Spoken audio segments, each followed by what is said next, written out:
Hey there guys, and welcome to this week's episode of the Henchman film series on YouTube. I'm going to start this one with a little bit of a Merry Christmas. Of course it is Christmas time, hence the reindeer horns, whatever they're called, antlers, that's the one.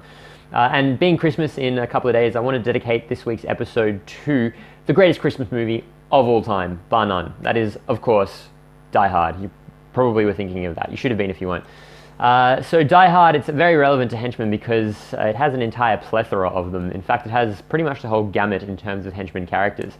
And what I mean by that, well, essentially we have Theo, who is your nerdy henchman. He kind of does more of the keyboard hacking and bits and pieces like that. Doesn't have the coolest name in this film. There are some fantastic names for the henchmen. We'll start off with Franco. Franco, you know, it's a little bit more exotic. It's not the best name in the film, and he is one of those henchmen that just gets killed off pretty easily. At least you know his name. That's, you know, more than you will with most henchmen. The next guy I have to bring up is Uli. Now, Uli is an interesting one because he actually has a bit of a fan base. He's like a mid-tier henchman in the sense that you know a little bit about him, but he still dies pretty early on, relatively speaking. But great character, pretty cool look as well. Now, the next one I have to bring up is, of course, Fritz. Yeah, his name is Fritz, and that means you'll know he's German, because with a name like Fritz, you have to be German, of course. I'd love to do the entire video in that accent. It's brilliant, but I will not. I'll spare you that, don't worry. Fritz, again, pretty easy to kill off. It has to be in there because of his name. Done and dusted. Next up is Tony, and Tony is relatively important. He's like, I suppose, the second tier henchman. So just above just below top tier, but pretty important. He actually sets up another really epic battle, which is, of course, between Carl. Oh my goodness, there's Carl, guys.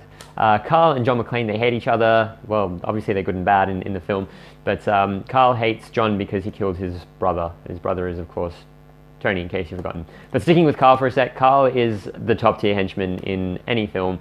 In this one, he is almost unkillable, which is as unkillable as it gets for a henchman, and he stays alive right until the very end. If you haven't seen Die Hard before and I've just ruined it for you, that is your own fault for not having seen it. It is an absolute Christmas classic.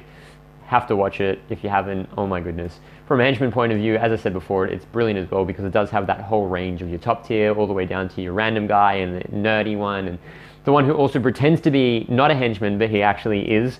But you guys can watch it and figure out what I mean by that if you can't remember. Anyway, that's it from me for today. Merry Christmas. Also, please make sure you're sharing and following and clicking and pushing the screen and touching anything anywhere the time you see the henchman. Get it out there. We need to get it to Will. And Merry Christmas to Will Ferrell too if you're watching. Thank you.